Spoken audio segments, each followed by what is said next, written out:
Now on BBC One, Michael Aspel and friends celebrate the Big Red Book's biggest night.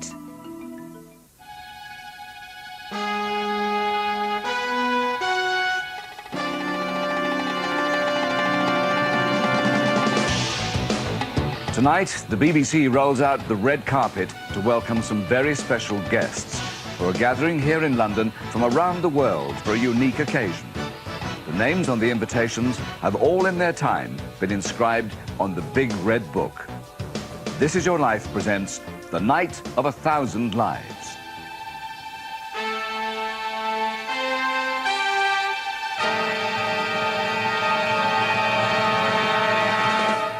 Ladies and gentlemen, Michael Aspel.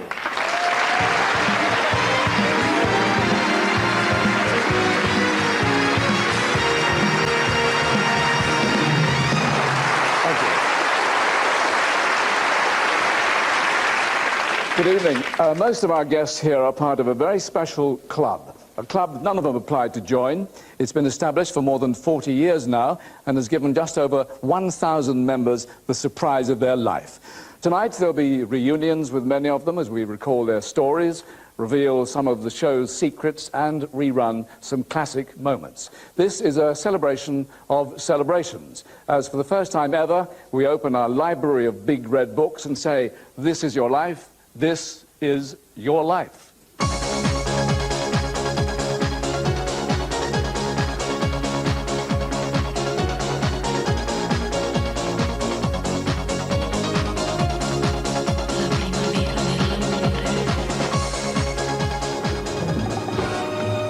This is your life, this is Hollywood. This is your life, and I'm in one of the world's most romantic cities. We've flown more than 4,000 miles across the Mediterranean, over the Sahara Desert into East Africa. My mission in Berlin is not going to be an easy one. Well, you try catching up with the man who flies abroad a dozen times a year at a moment's notice. Kenneth Moore. Hey! Come blind! Swear the bloody life out of it. I swore blind you'd never ever get me at this game. Darling, you can't do my life. So naughty. Well, all I can say is it took you a bloody long time. Good evening. This is your life. The colors of the rainbow, so pretty in the sky, are also on the faces of people going by. I see friends shaking hands, saying, how do you do? They're really saying, I love you. I hear babies cry. I watch them grow. They'll learn much more than I never knew. And I think to myself, what a wonderful world. Yes, I've been. I've had a lot of money. I've had many surprises. I'm at the stage now where it's hard to surprise me or to show me anything to excite me because I've had it all. I feel like a little bitty boy now just getting a new toy for Christmas. This little word is Your life? this is your life. I've got it.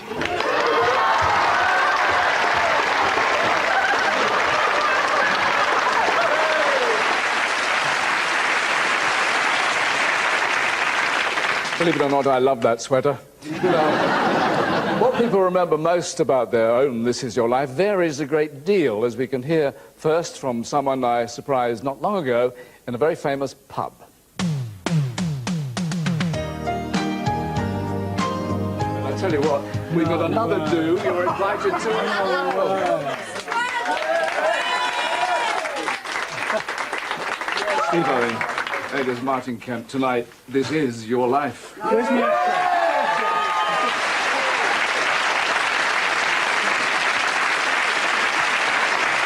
And here is Martin Kemp.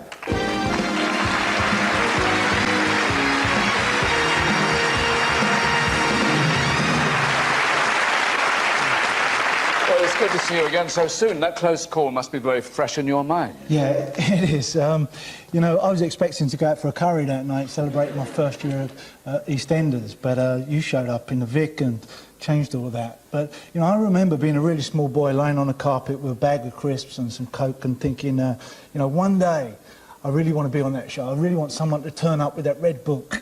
And I'm just pleased and thrilled that you actually got to my door and knocked on it. Well, perhaps another time as well.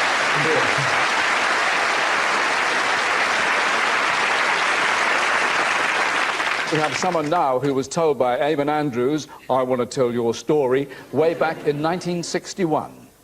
Things are going so well that you might even have time to drop up to the television theatre tonight, where you are guest of honor, because Max Bygraves tonight, this is your life.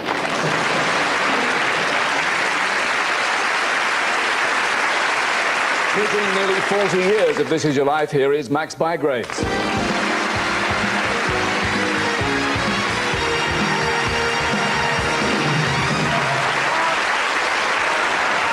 So, Max, you were class of 61. What is your particular memory?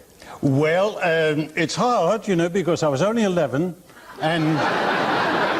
No, and this is no joke, you know, I mean, the other day, I'm walking across Leicester Square, there's some fellas outside a betting shop. As I walk past, one says, "Oi, Max, oi! You let us down." I didn't know what he was talking about. I said, "What do you mean I let you down?"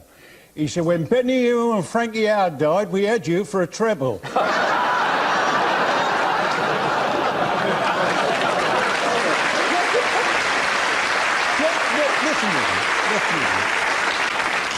I live in Bournemouth. Just before Christmas, they rang me up and said, "Would you come down to the Old People's Home and sing a few songs?" I said, "It'd be a pleasure." I get down and they were so old. Older than you. I went over to this lady in a wheelchair. I'm sure they didn't know who I was. I said, "Do you know who I am?" She said, "No, ask Matron, she'll tell you." You do remember something of that show? Yes, I do. I tell you what was nice about it. I was doing this show at the Prince of Wales Theatre, a show called Do Re Mi, and I kept getting messages from Marshall and Snellgrove. That was a big ladies' store in Oxford Street. And I thought, we've never done anything with Marshall and Snellgrove. And I said, "Just a minute, they want you on Mrs. Bygraves." So now she says, "All right, it's for me, I'll take it." And of course, it's all being arranged, all quietly, you know. And so the next thing I know, I'm on This Is Your Life. She's wearing a dress that cost about 700 quid. The kids are all dressed. I thought, oh, God, This Is Your Life costs you money. Apart from that, you enjoyed it? Yeah, I loved it. Lovely. Max, thank you. Thank you, Michael.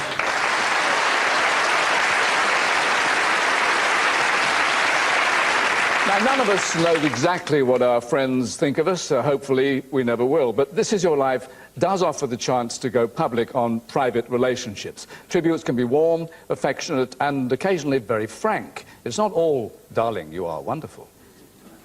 Eamon, I'd like to tell you a few things about Dick. There was one particular stunt, a very dangerous leap, about 20 feet across the chasm in Rob Roy, but Dick did it. This must be a very exciting occasion for you. 1941, I saw a test of Dickie at the Shepherd's Bush Studios and thought he was very good. I didn't know then it was the first time he'd ever appeared on the screen. But I can tell you that I love and admire him. You have to, for his tireless zeal on behalf of every worthwhile cause or project. He's absolutely indefatigable, and at his age, too. Hello, Lulu. I'm so sorry that I'm not able to be with you at this moment, the most remarkable moment in your life. I think that you are a wonderful person, a great artist, huge success to you, and may you live forever.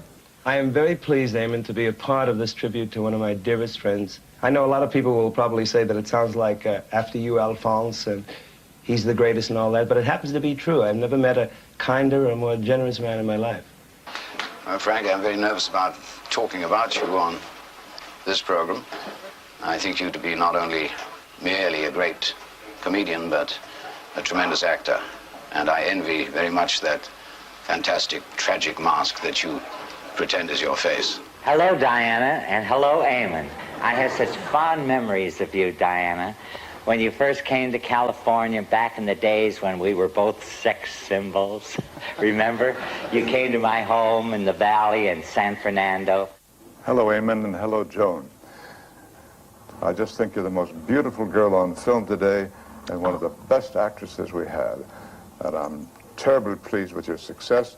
Sorry to come out so publicly with it this way. I'd rather say it privately, but better this way than not at all. Sir Douglas, I'm delighted to have this opportunity to pay my respects to you and congratulate you on the outstanding contribution you made to your country in the war. And I salute you. So, Sir James, I would publicly like to thank you for giving me such great advice in the early days, telling me how to record a demonstration record and then taking it in for me into Decca Records, where I finally got my record contract because of your advice.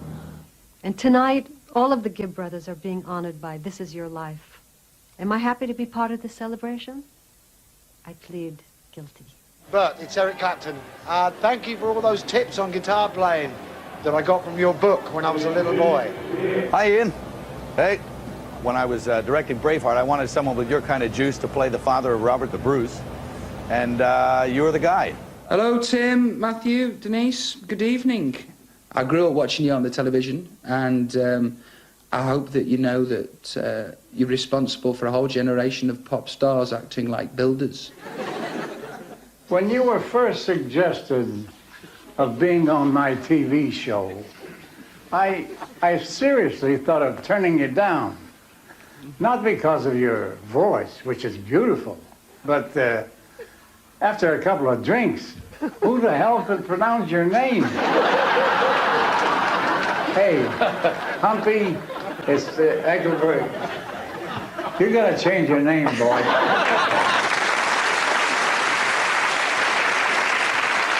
So how did this story begin? Well, This Is Your Life was created in 1948 by American game show host Ralph Edwards.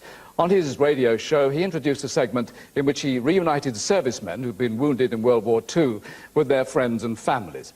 It became a show in its own right on the NBC radio network, and in 1952 it transferred to television. In 1955, Ralph brought his baby to England. It was good timing. BBC was looking for a new show for young Eamon Andrews. The deal done, the first subject was to have been footballer Stanley Matthews, but the secret got out. A possible replacement was boxer Freddie Mills, but the plot was to have yet another twist. Enter Ralph Edwards. We've come to present your version of This Is Your Life. From somewhere in Great Britain, we've selected someone to whom we're going to pay what I think you'll agree is an unusual tribute.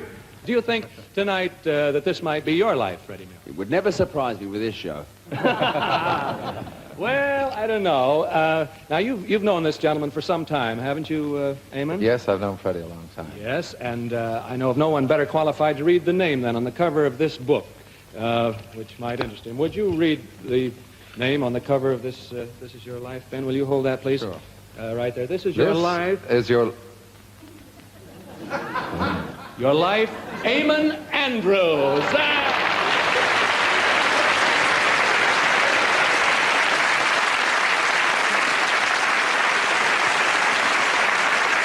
Eamon stubbed out his cigarette and went on to host all the following shows himself.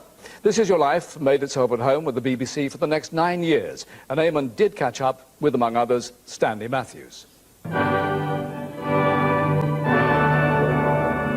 Sir or madam, whoever you are, wherever you are, today is your day, tonight's your night. This is your life.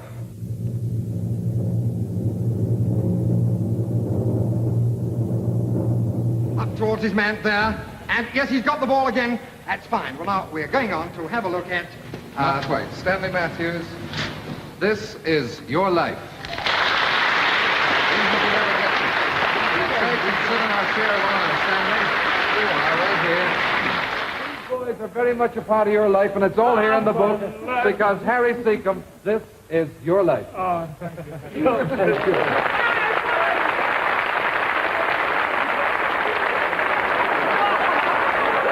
I must say, John, I've seen all your shows, and number one fan, that's me. Well, this man must be number one fan. He's interrupted a recording session to be here. We have a fast car waiting for you. Thank you, Cliff Richard. Thank you very much. See you later. Did you see much of Mr. Attenborough apart from when you were working on the set? Oh, yes. He gave me this watch as a present, and he taught me how to box. Would you like a round with me? I would, yeah. Tommy, this is your line. Well, there you are, Tommy, right in the middle of your family, because that's appropriate. After 11 years, that lady who took you into her home is here to greet you again. Oh, now Auntie from Jeff. Clacton-on-Sea, yes, Auntie Jeff, Auntie Mrs. Jeff. Agnes Jefferson.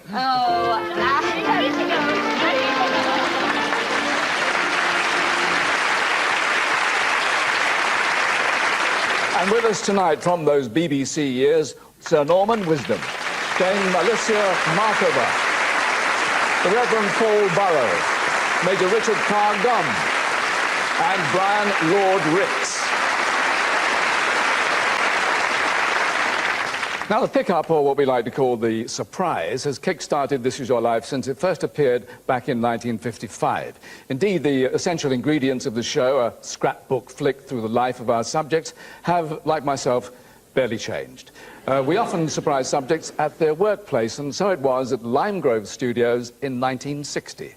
Richard Todd, actor and soldier of distinction. Tonight, this is your life. This isn't serious. And not long ago, at a film studio in Twickenham. I can say, we can go watch it now. Nigel Havers, tonight, this is your life.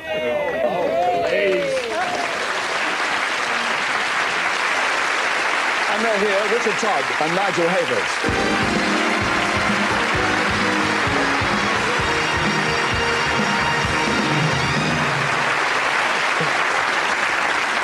Now, Richard, your surprise came when Nigel was just a wee lad.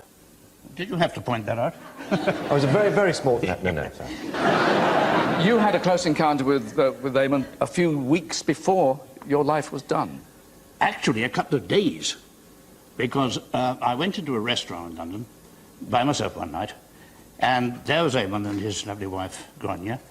And knowing him, I went over to say hello, and I couldn't understand why he looked so surprised, so startled, and rather dumbstruck, because he wasn't that sort of bloke at all. However, it passed by, and I had no idea.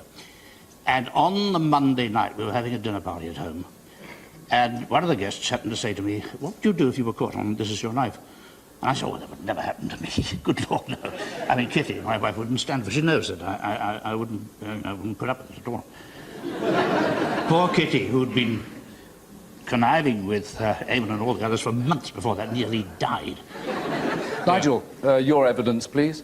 Well, it was, to be honest with you, a mixture of being absolutely ghastly and a great evening. Only because I've been filming for a long time and I booked a holiday. And my wife, 2 weeks before we were supposed to go, said, I've changed my mind, I don't want to go on holiday. and I said, "This is the first time you've ever turned a holiday down. Why?" And she said, "Well, I just changed my mind." So I said, "Well, I'm going without you. Give me the piece." And I was furious. So, I mean, it really started off very badly. And I practically killed her, and then she practically killed me. But it was a great evening, I think. Thank you both very much.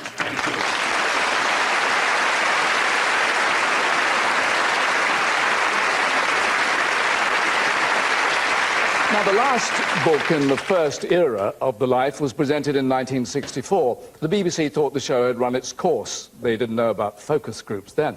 So that was it until 1969. And then This Is Your Life left home as a commercial traveller, moving to the other side, ITV and Thames Television. The show was back, and this time in colour. In the year that astronaut Neil Armstrong took one giant leap for mankind, Eamon Andrews took a determined stride onto the stage of the London Palladium, where a young performer was in full flow. Let's find out where you are from then. Somebody over here, there's a party, wasn't there? Oh. Party. Eamon, hello. What's this? Forgive me interrupting as a show, but I have a very important message for Des. It comes in two parts. And the first part, Des, and to you and the audience, is to explain that these cameras are not here for color tests. And the second part is the reason for me being so rude as to interrupt you. The reason is that tonight, Des O'Connor, the first of our series, This Is Your Life. Come on.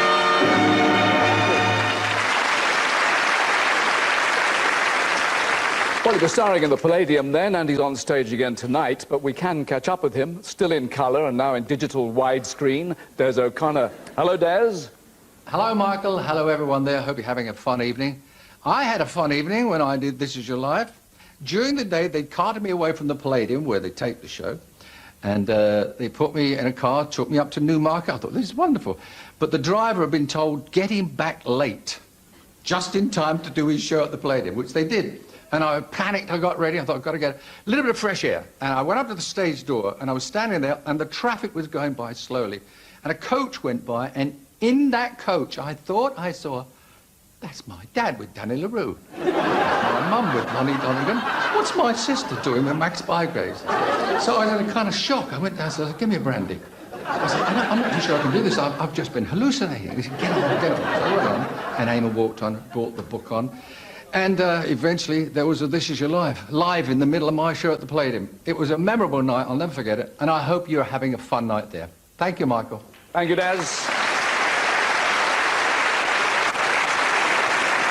Now, as the immortal Dennis Norden would say, have you noticed how the younger members of the family always scream with laughter and we gasp in disbelief when the family album is opened to reveal The Way We Were?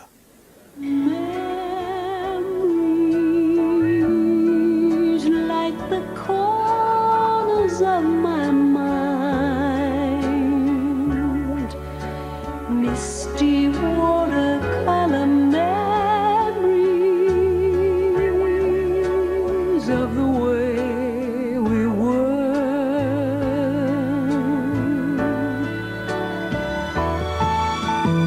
scattered pictures of the smiles we left behind, smiles we gave to one another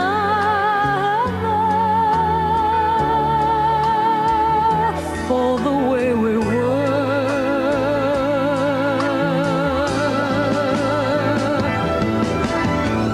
Can it be that it was all so simple then? Or has time rewritten every line? If we had the chance to do it all again, tell me, would we? Could we?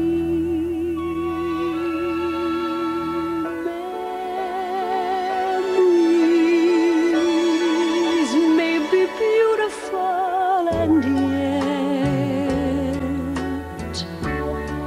what's too painful to remember, we simply choose to forget.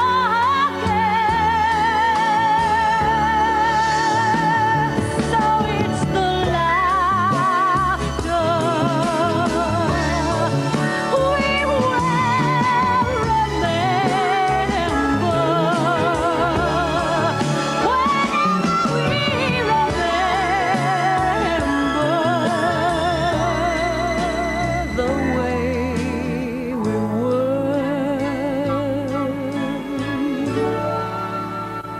the way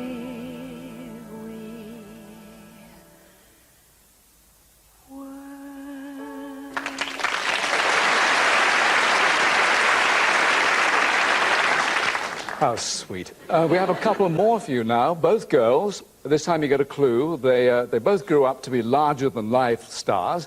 Another clue is soap. Let's see how the girls look now. Barbara Windsor and Elizabeth Dawn.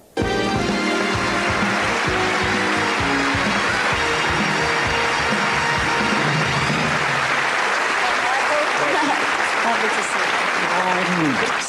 There we are. Welcome, ladies. Now, Barbara, I've known you for a couple of weeks. How does it feel looking at your earlier self? Oh, it's lovely. It's smashing. But that was a great night. You got me at the Theatre Royal Windsor, didn't you? Yeah. And you never think it's you. You think it's somebody else. And then, just as you realise it's you, you go through all these emotions, like, what shall I wear? Have I got an Irish? And I wish Mama could see me, because Mummy always used to say to me, you've led a very naughty life, Babs, and they'll never do your life. But you did, and thank you very much. We It was a managed. wonderful night. Thank Liz, you. we've often walked down your street before. Yeah, Michael, I loved it. I loved every minute of mine. But I really enjoyed our Jack, Bill Tarmy. Where is he? He's in the audience somewhere. Do you remember we walked down the street and then we called in number 9 and had a chat? And then we went down to the Rovers. Hey, it's a good job he wants skiving, you know, down that cellar. But we always look forward to you, you know, coming down the street, you and your red book. It's always nice booking you. Thank you both very much. You look like Little and Large now.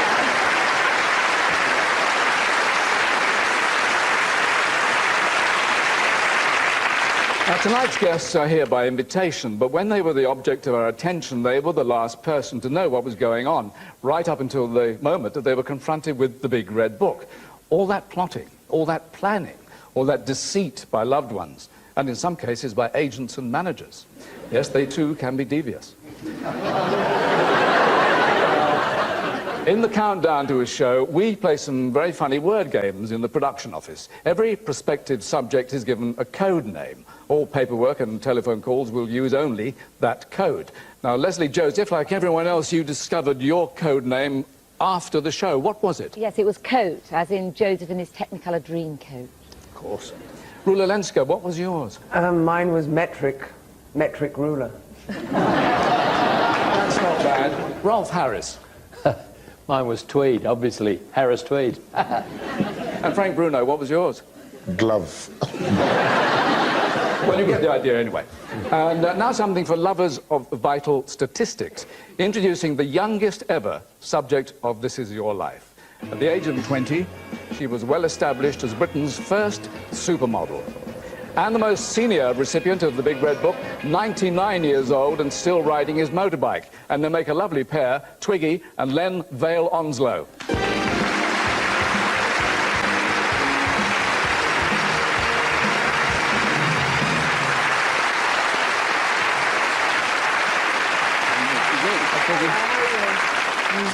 Great. Now, Len, it didn't slow you down. You're still Britain's oldest working man. Did you actually enjoy the evening? Yes, very much. Very good. Yeah? Any special memories? Anyone you met there? Any romance? What was it like? Well, I meet a lot of people, don't I? I couldn't name them all. No. Now, Twiggy, you must have been very surprised. I was. Number one, I didn't think of it because I was so young, there was hardly a life to do, really. And my manager had told me I was going to do an interview for Japanese television. And we arrived at the studio in a very low sports car, pulled into the driveway, and I could see the crew there and the cameras, and they were all English. And I said, but you know, they're not Japanese, they're English. And he thought very quickly and said, oh, they've hired an English crew. And I said, I'm not getting out of the car. And he said, you've got to get... I said, I'm not getting out of the car. But he pulled me out of the car, and at that point, Eamon walked round. And I remember thinking, oh, my goodness. No, it can't be me, I'm too young. And he said, Twiggy, this is your life. And I had a great time. It was brilliant, absolutely brilliant. I just shrieked and screamed through the whole programme. It was great. Well, there's only one Twiggy, but thank you both very much, and don't do anything naughty. Thank you.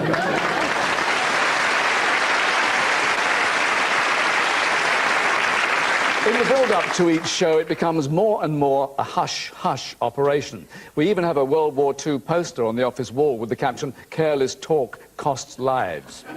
So mum's the word. But it's often the case that on the night, mums have the last word. And Nellie, you ran the cash register. Yes. 28 years I was there.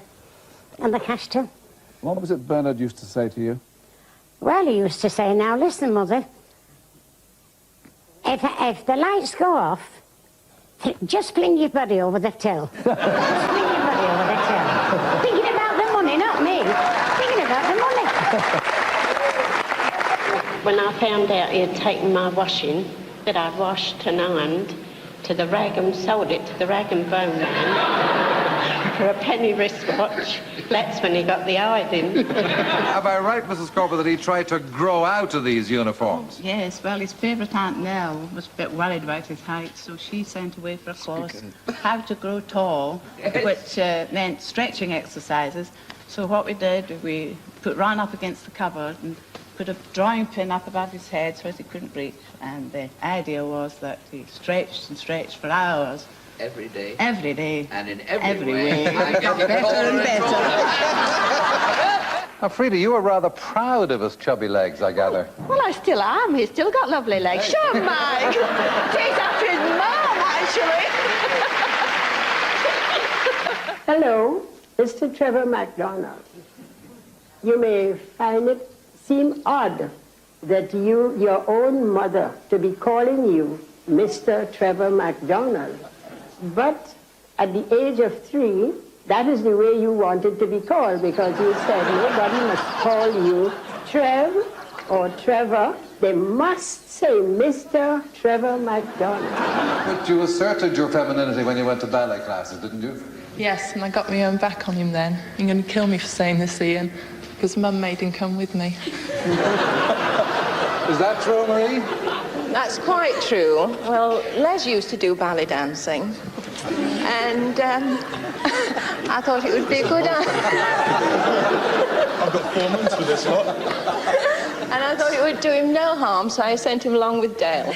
His first day at school was absolutely wonderful, wonderful. He went to school and he said, that was good, that was great. So the next morning I got him up and started to put his clothes on and he said, what you doing? So I said, well, I'm getting you ready for school. So he started to take them off. He said, no, you're not. So I said, yes, I am. Yes, you have to go to school. He said, no, I don't. I went there yesterday and I'm not going again.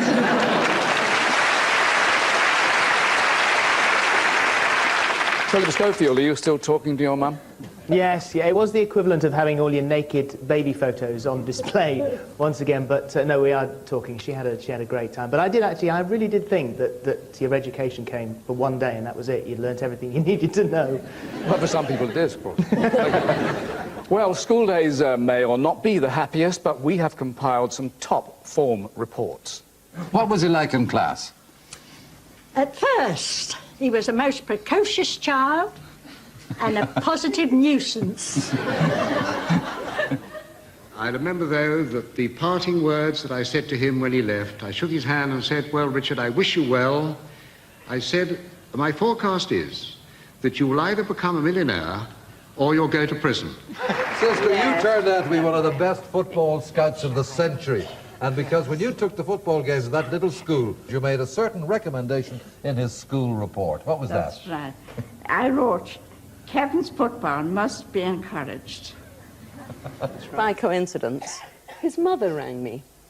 And she said, I'm Mrs. Clarkson. I don't think you know my son. And I said, yes, I do. I sat next to him at lunch. Mrs. Clarkson, what a delightful and charming son you have. And there was a slight pause, and then she said, are we talking about the same boy? Of course, when you came up, you were the most fashionable of undergraduates, and you raised the morale of all the others with your fine thigh boots. And you took your studies of engineering pretty seriously too, and it was all a great success.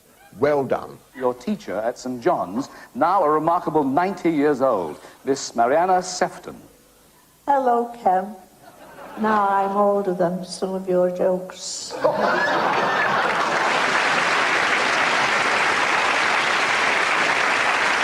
A favourite moment there. As well as school or college, there have been reminders of very early love lives. And on the subject of love, we've had some lyrical moments. But at least he took you home, didn't he? Yes, he did, and we must have got on terribly well, I think, at that time. Because we stayed talking. Was it Elizabeth's terrific personality that got you, Nigel? Oh, good God, no, it was her legs. Yes. I was a flight lieutenant, and Rory was a mere flying officer at the time. We Hasn't met. changed since.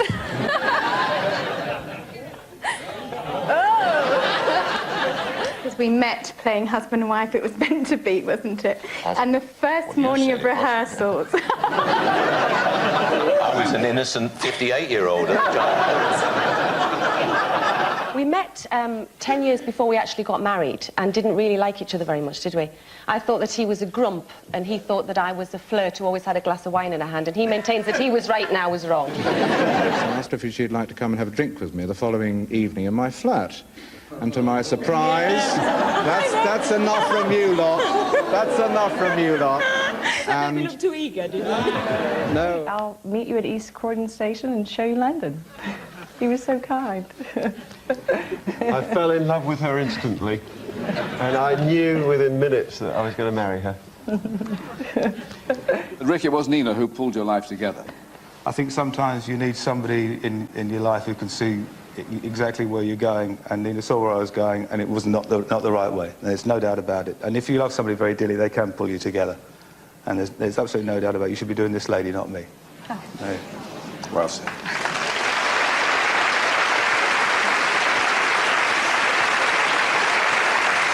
As I've said, the only person we can't consult before telling their story is the person who knows them best, themselves. Now, all our info is based on what we're told by others. Facts are checked and rechecked, but in varying degrees. We're only human, and sometimes we get it wrong. Ronnie, why did you sack Rick? There was a hooligan element at the time, as you know, and Ashley called me into the band room one day and said that you were ringleader and that you was giving me all the trouble. Right. And I'm sure Ashley wouldn't lie. But it was great fun, and we had some marvellous times, didn't we? We did, and the truth why you sacked me was because the dressing room between our room, which Ashley will bear out, and your room, was you were very fond of taking young ladies in your room. We'd all I deny this. And we'd all drilled holes in the wall, and we used to stand there looking through. and the wall collapsed, and me and Ashley landed up on the floor. You just looked up and said, I deny this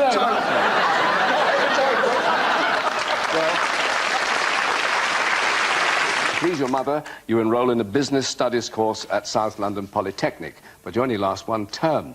After that, you take on a variety of jobs. That's not true. I was there for 3 terms, but I never actually went in for the last 2. That's clever. One day, somebody bashed into the bong bush, knocked it over, revealing a rather large bluebird sitting there reading The Sun. No, it wasn't The Sun, it was The Times. Oh, it was The Times. During the war, your father worked as a draftsman in a munitions factory. No. Oh. He was a tool maker. A tool maker? Yes. Can I borrow your pen? Yes. Right, he was a tool maker in a munitions factory. Yes. Right. No. He made jigs for aircraft. Oh. What was his name?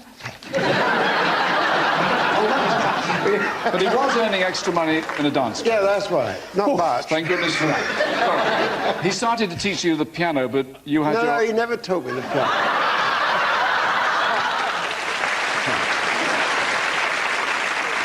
Sadly, Julian Bream can't get here tonight. I'm sorry, Michael, to...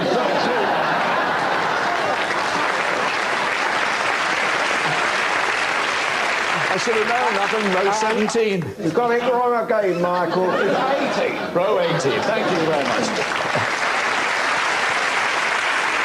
Now, the most frequently asked question about This Is Your Life is, has anyone ever said no? Well, yes.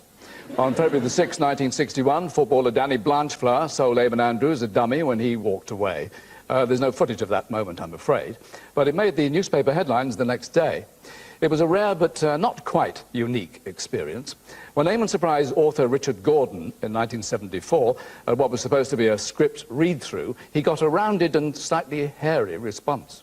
Gordon, we've been waiting for you. I've had to read in for you. What are you doing? Look, give the boy a script. Don't worry about it. He doesn't need a script because he got here just in time. That's right, yes. Yes, you did. Exactly. Because, Richard Gordon, tonight, this is your life. Oh, balls, it can't.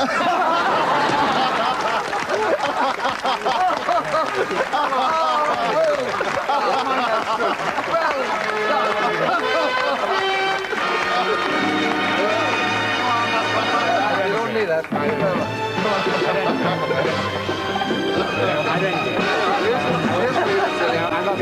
on.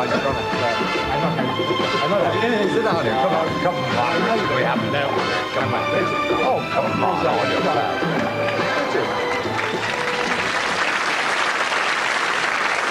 Richard Gordon was a doctor, and after Eamon said, trust me, he changed his mind and did the show.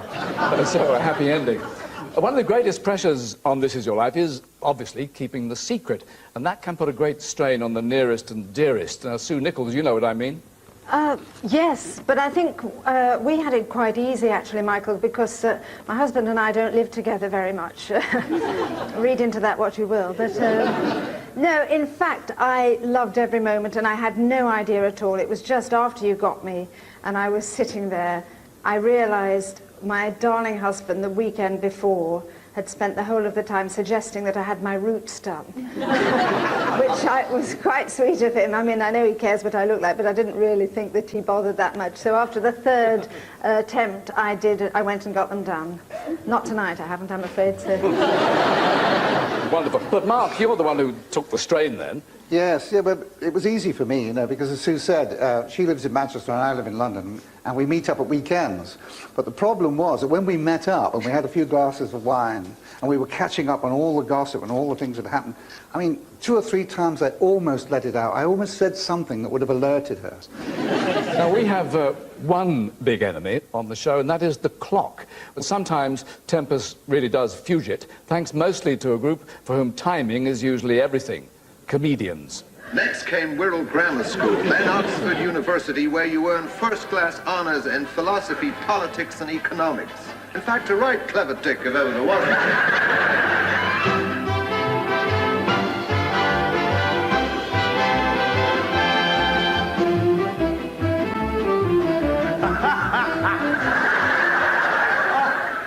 I cannot laughing, I can't. I know what's coming next. Today, Norman, after all those years, to me and to the rest of the business, ladies and gentlemen, Norman, you're still a breath of fresh air.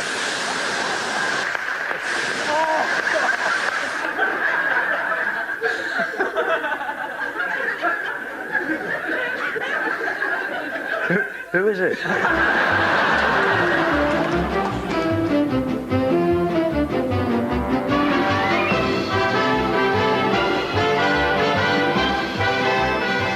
Doing a scene where we're supposed to be doing an upmarket and an Aldershot. There was a Nafi Rama, and he was a topless waiter. And the short side of sergeant said, that is not a topless man, that is a flat-chested woman. So I said, I can prove he's a man. I was supposed to pull his trousers down and say, airy legs. But he didn't wear any underpants.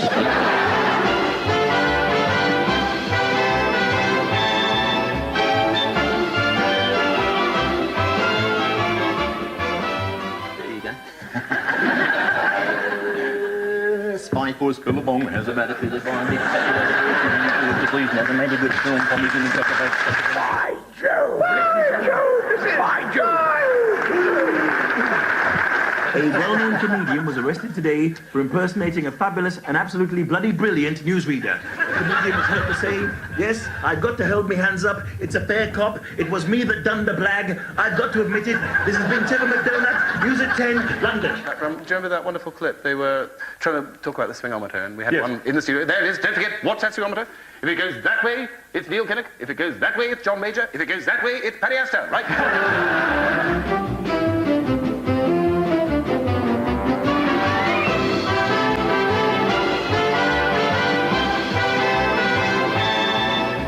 Shut up. I'm sorry. What is the difference between Chris Tarrant and the M1? You can turn off the M1. I'm using Night Grecian 2000, and I look like a 2,000-year-old Grecian. Hello, Russ. I'm sorry I can't be with you tonight, but as you can see, I'm here in Hollywood.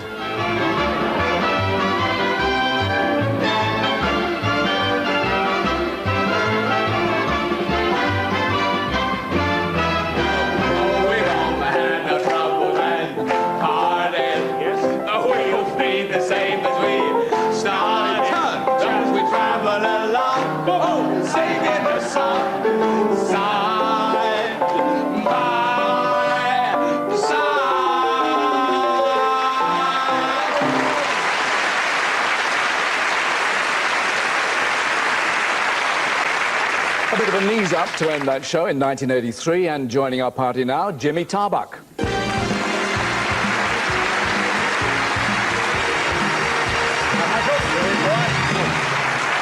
Now, that show ended very happily, but how did it start for you? Very sneaky, because I always swore that they'd never catch me. And he came on a live television show, live from Her Majesty's, right in the finale, and he walked on. And then it just, you know how it goes, you've done it a million times, it was just a wonderful evening.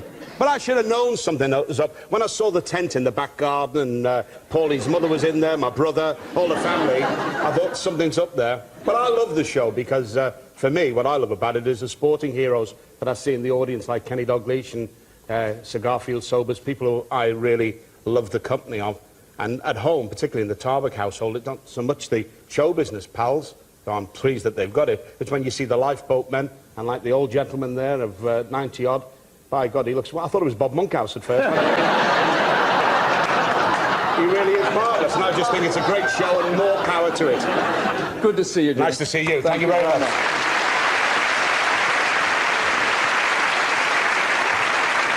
Now, apart from a good laugh and an occasional sniff, we're always pleased to make room for a little musical punctuation. Thankfully, many of our special guests have been only too pleased to sing for their supper and for their life.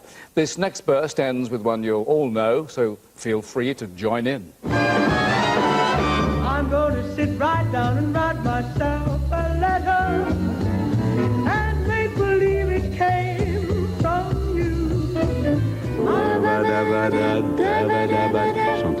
Chante tout bas. Chante tout bas.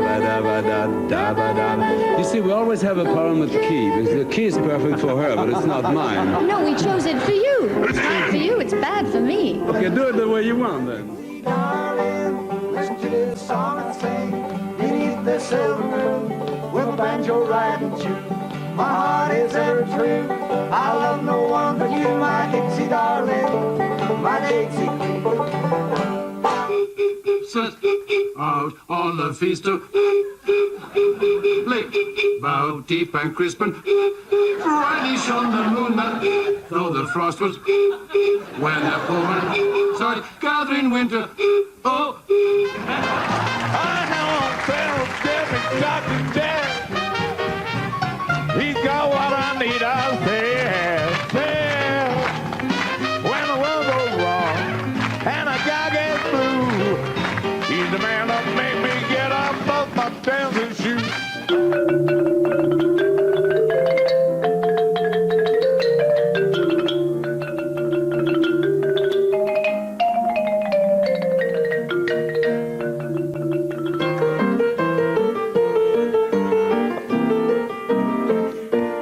I can't do my belly button button up. I can't do my belly button button up. It's so tight, serve me right. Must be on the grub hand last night.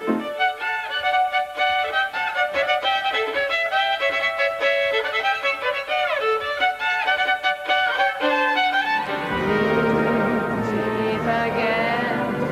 Don't know when. Don't know when. All I know we'll meet again. Some sunny day.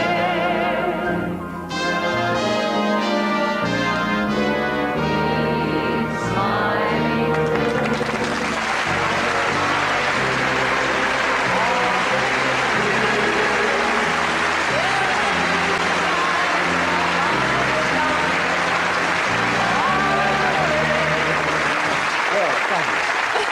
Now, there's always a great crowd pleased with that one, but Yeah. when you did it on This Is Your Life, I Yes. mean, you had a very special backing, didn't you? Well, yes, I did. All the boys of the Burma Star came. They were there that evening, and it was lovely to see them, of course. Mountbatten came on screen and gave some very nice words about me. And also we had a man that came from Holland who was one of the leaders of the resistance, and he told a story about how they all used to listen to the BBC in fear of death, might I tell you, because in all the occupied countries, if they were caught listening to the BBC, they were literally taken outside and shot. So, of course, they risked their lives to listen to the Beeb and my programs, and it was nice to hear the stories all about it. And, you know, We'll Meet Again was a song that stood for the times, and I think it still does today. And it was a song then that was about their life as it is, and they lived it, as I hope they still are today. Dame Vera Lynn, thank you very much.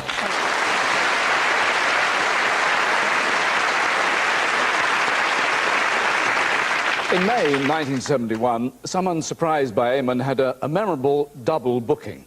Just 4 weeks after his This Is Your Life in 1958, he was in a plane crash that shocked the world. He suffered terrible injuries and he was twice given the last rites in hospital. He recovered to build another life and to find fresh glory. In 1971, he was due to retire, but not before This Is Your Life gave him a night to remember at Main Road, Manchester. Some of you may not know that 13 years ago I said This Is Your Life to Sir Matt right here in Manchester. And since then, of course, he's won a personal battle for life and his achievements in football and our football history. But as you know, Matt, we never say This Is Your Life for the second time. No. But in addition, apart from this magnificent clock, I do in fact want to make a special presentation to Sir Matt immediately after tonight's match. Because for the first time ever, I'm saying for the second time, this is your life. Sir Matt Busby, CBE.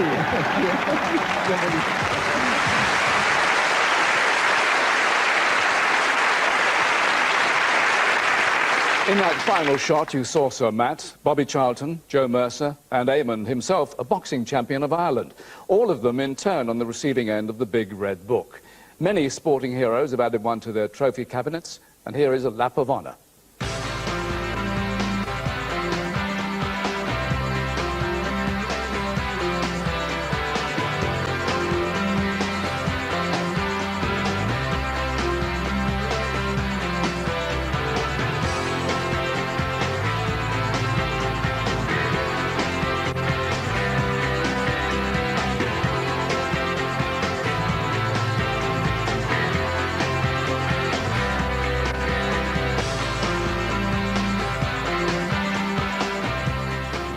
For John Surtees of Britain, a truly great champion.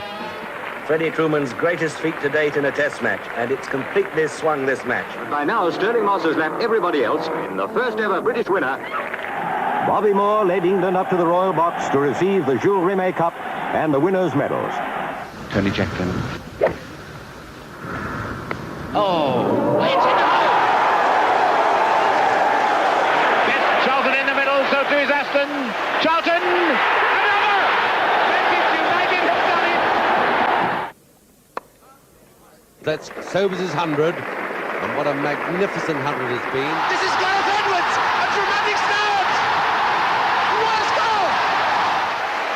We make it that Mary Peters has beaten Rosendahl and the rest for the gold medal. Already left Cooper standing. Pelé! What a save!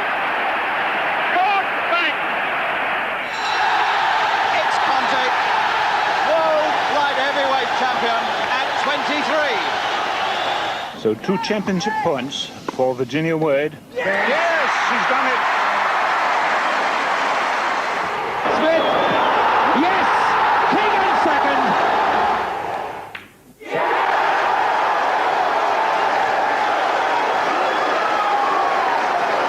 This is going to be her night tonight. Tessa Sanderson. She knows it, and we know it. The gold medal is hers, and that's history. And it's Aldeniti and Bob Champion in the lead. Aldeniti is going to win it. At the line, Aldeniti wins the Nationals. And Tanny Gray comes home for Great Britain. Gold for Great Britain. It's under 60 seconds. Great Britain, gold medals. Stephen Redgrave, mission accomplished.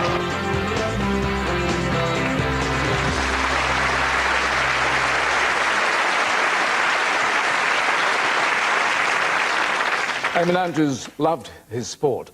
When he died in November 1987, many people, myself included, thought the Big Red Book had been closed forever. But I was invited to step into the big man's shoes, and on October the 26th, 1988, I did my first show. The surprise was in Covent Garden. I was slightly apprehensive, but at least I got to wear my own clothes.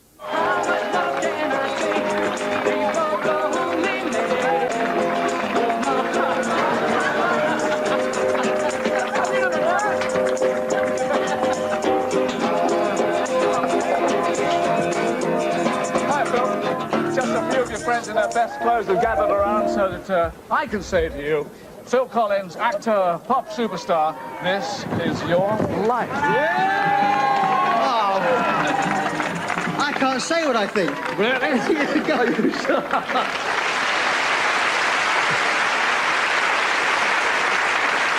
In 1994, This Is Your Life, like the prodigal son, came home to the BBC.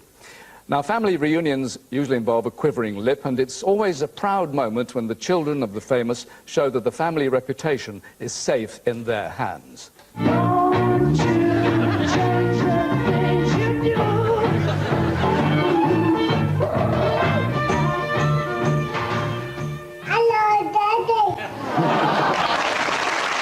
when you got to the studio, how did you feel, Hayley? Oh, I was terribly nervous. But Daddy always used to make me laugh. It was marvellous having him there. Check, check, check, check, check, check. Lay little egg for me. I think about you. I think about you. Yes. But coming up now on screen, your 7-year-old daughter, Kelly. Hi, Dad. Your 5-year-old Paul. And 12-month-old Lindsay. Joanna, these days your dad has quite a lot of ladies to look after him at home, hasn't he? Yes, even the cats. Even the cat. So the cat's a lady too, girls. How does your father react to all this feminine company? Help me to buy women. Help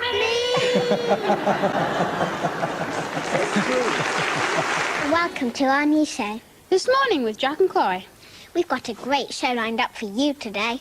Much better than that show with our mum and dad. Good. Bye. Oh. This is your life, Daddy. Well, up until about the age of 10, I thought that I knew he was famous, but I thought that he was more or less the average father. So the first time I went to see you in concert, and I just looked at you and I just thought, wow, he is wicked. And that's when I realised how famous he was. You'll get your pocket money next week. Thank you. I think it's ready. I hope they like it. Bacon and custard!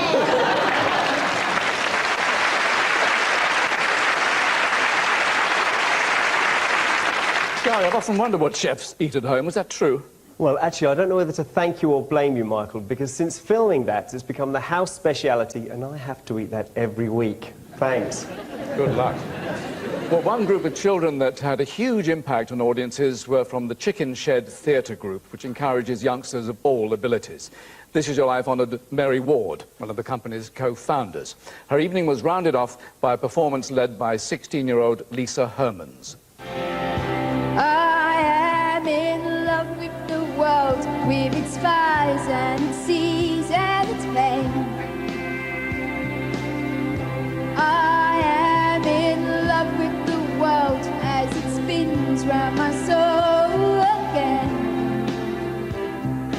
I fell in love with the world when it gave me a place to be.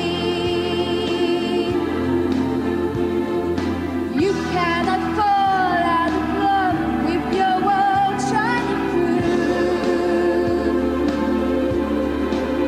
Let your world fall in love with you.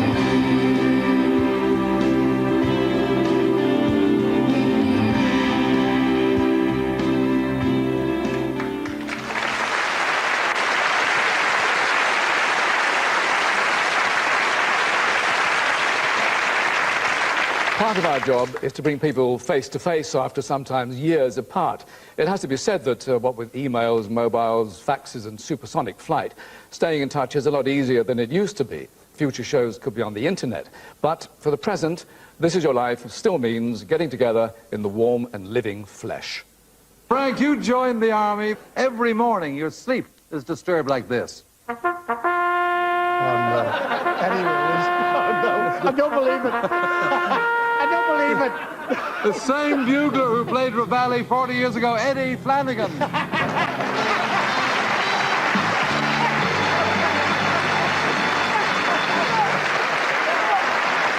Pam, you'll never have a greater fan than your big sister. We have flown her from Brisbane to see you again for the first time in 15 years, your sister, Pat.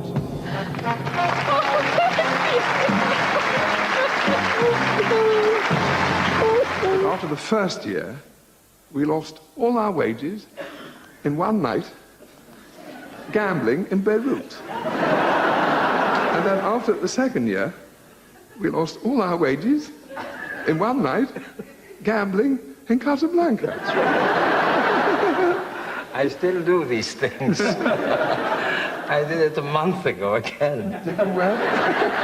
Yes, lost all my money gambling in Deauville. I lost all my wages 2 weeks ago in Brighton.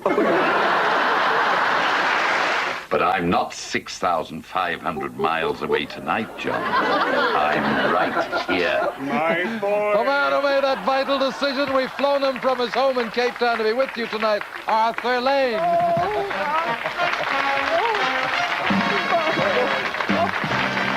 I never told you this. Well, I'm retired and you retired. You hit me so hard, you jarred my kinfolks in Africa. But I did master those Peking duck pancakes that we'd eat every Saturday night, and we'd take the leftovers to my ex-in-laws and leave them on the front doorstep and run. I can't believe you told that story. 27 years on, with their hands on the trophies again, those Highbury heroes are lined up for you tonight.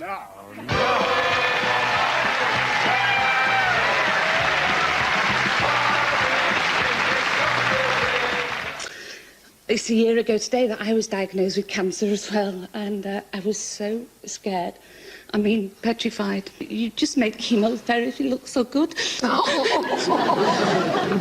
And you're the only one that could call me Baldy and get away with it. Oh, darling, how was the wind beneath your wig? And I'd just like to say that he's one of the most kind-hearted and genuine people that I've ever met.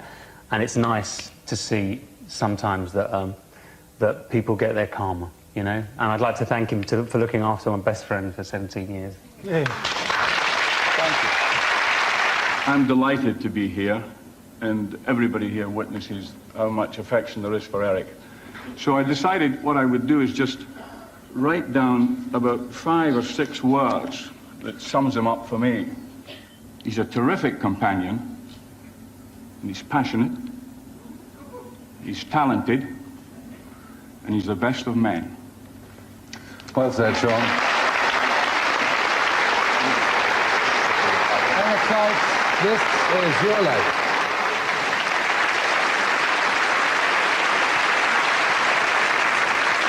Whoever the subject, whatever the story, one thing that's never varied in my time is the size of the Big Red Book. Well, almost. There was December the 21st, 1988.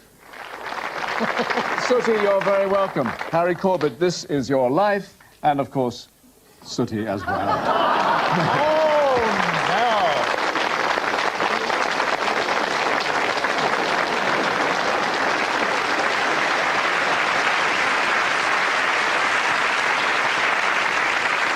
Such gratitude, I thought it was water at first.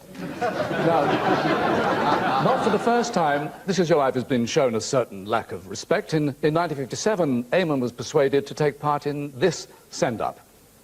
Tonight, our program tells the story of youth and talent, brilliance and promise. The story of Britain's white hope of show business. Yes. Now, Bob Monkhouse, will you please read the name on this book? I will indeed, Eamon. This is a pleasure. For ladies and gentlemen, This Is Your Life, Dennis Goodwin. That was from the show My Pal Bob, and we're still friends. Bob Monkhouse. Thank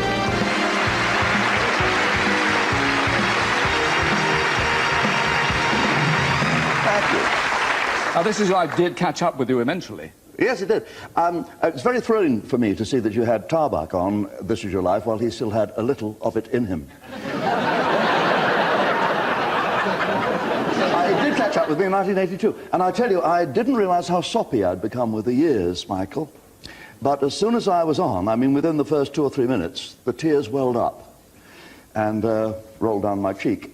And for the next 3 minutes, all I could hear was Terry Wogan behind the scenery saying, "You're crying too soon. You're crying too soon. You want to save that to the end. When are you going to finish on a hemorrhage?" Oh, thank you very much. Thank you.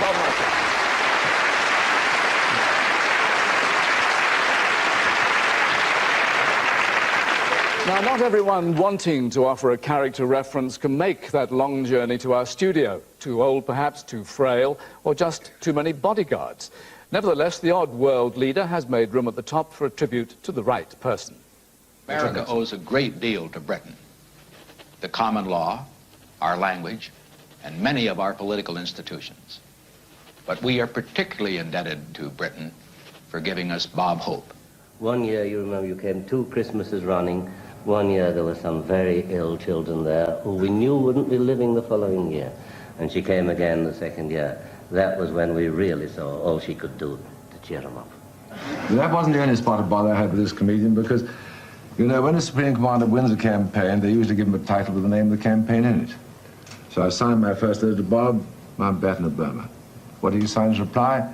Bob Hope of Burbank. Do you remember that? Hello, Alistair. We've known each other for a long time. As you know, I'm a great admirer of yours. Hi, Rolf. Well, I'm glad. I congratulate you as a great ambassador for Australia. I wish you well. Have a great night. Good evening, Tracy. I'm proud to have been one of the few who had faith in you, in your qualities of leadership, and what makes you so unique. Well done. Cricket has thrown up many great characters over the years, and you've become one of them. In the long line of cricket umpires, there's one direct line of real importance, from Frank Chester to Dickie Bird, both the best. Well done. So, Dickie, have a great evening. I'm sorry I can't be with you, Robert, but I would like to pay my tribute to the magnificent work that you have done. My best wishes to you, love to Lyra and the family, and well done. Hello and surprise, Chuck. I don't know if people are aware of just how long we've known each other, but don't worry, I'm not telling. I'll just say it's more years than I'm willing to admit. Congratulations, Chuck, from my roommate and me.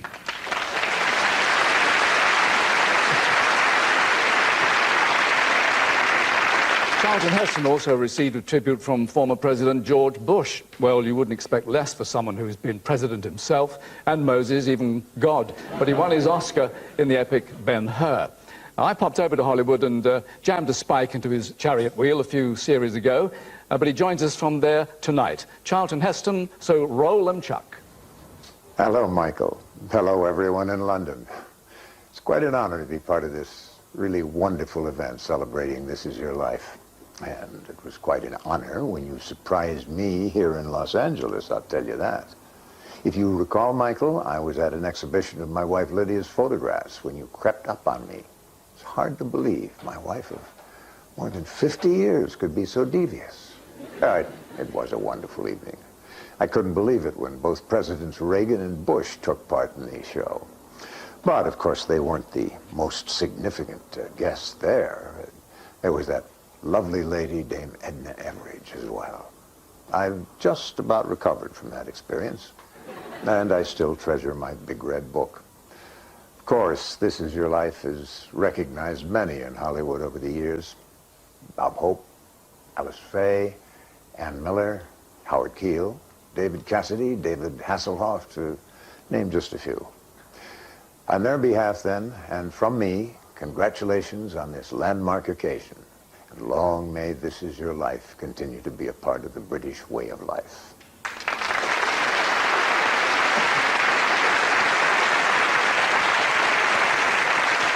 This Is Your Life, as conceived by Ralph Edwards, was established to recognize heroes of World War II. Although we've widened the net, we're always on the lookout for today's heroes. You were aboard the troop ship Sir Galahad in the Falklands when an Argentinian Skyhawk scored a direct hit with a 2,000-pound bomb. 46 of your comrades perished in the inferno. You were winched off what remained of the Sir Galahad and then to the medical ship HMS Uganda with the first of more than 40 operations. Simon Weston, This Is Your Life. It's a life dedicated to children, the homeless, the orphan, the handicapped, and that dedication of hers met its greatest challenge at the end of the war when she lovingly and patiently rebuilt the shattered lives of so many innocent children rescued from Hitler's concentration camps. Alice Goldberger, This Is Your Life.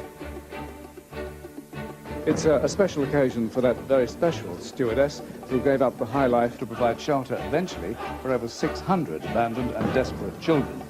Pat Kerr, this is your life.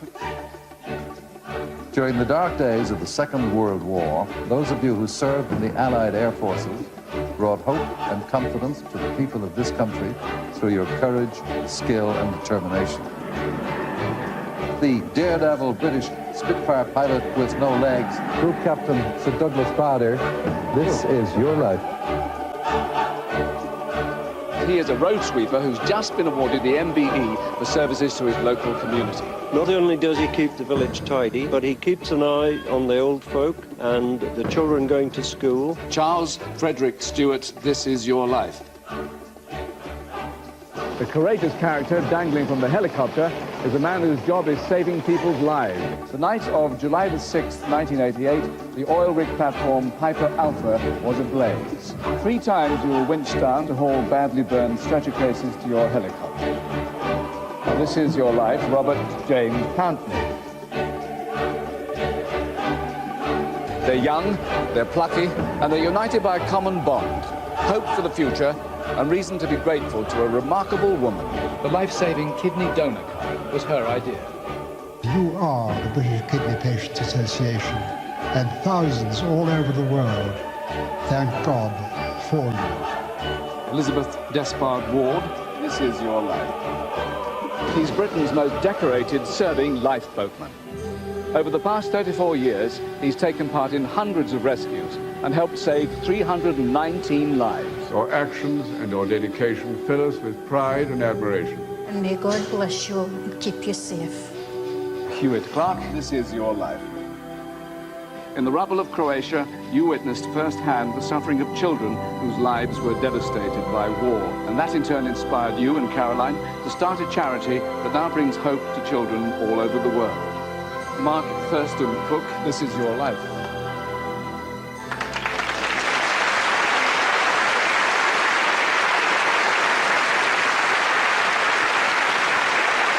As you've seen, it does happen that someone's had a full life, that one book simply isn't enough. And so it was for a star first honoured by the BBC in 1958, and he's here tonight. A warm welcome to Sir Harry Seacombe.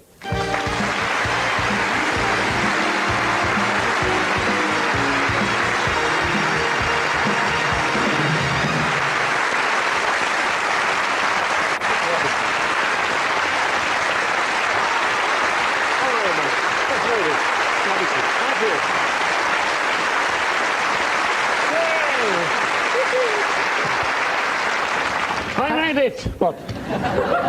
Well, it's great. It's absolutely great to see you. What do you remember of your show in 1958?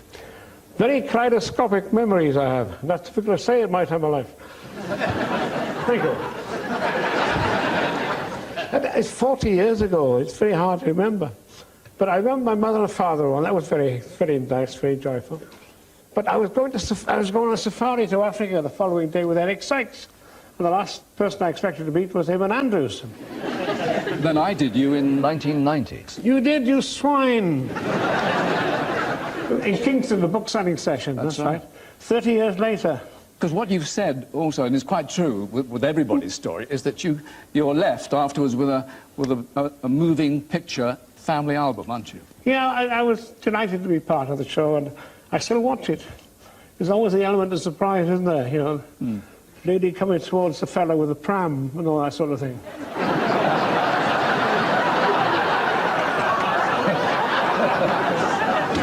But do you have any favourites? Yeah, I really do like the unsung heroes. They're the ones I like best of all. And I think they merit all the attention of the big red book. I've always watched the programme, still watch it. I think it's a great show. Long may it continue, and God bless all who say this. And the same to you. Thank you.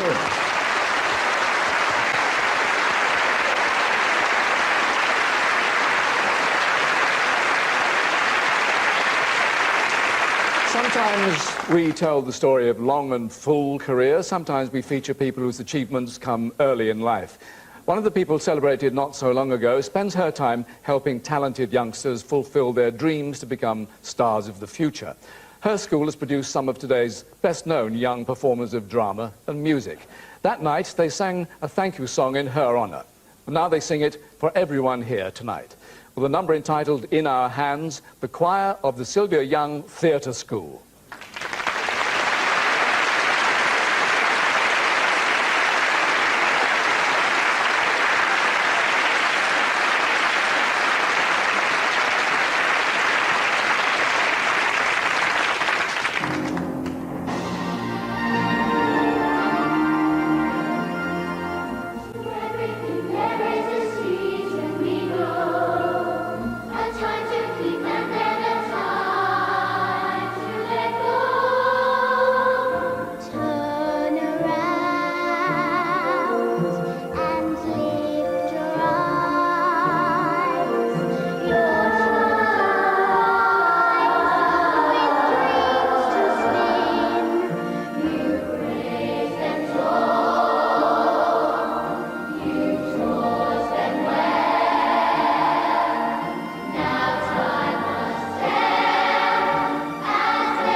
Fabulous. With a song in my heart, a lump in my throat, and a book in my hand is Goodbye from the Night of 1,000 Lives.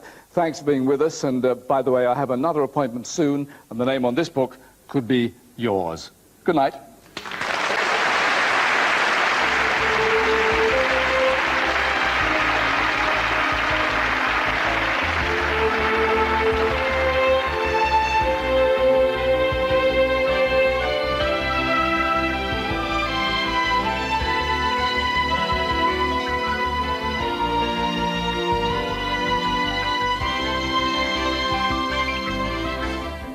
And as Michael said, This Is Your Life is back for a new series later in the autumn here on BBC One. And next week, A Song for Jill celebrates the life and career of the late Jill Dando. That's at the same time, 8:55.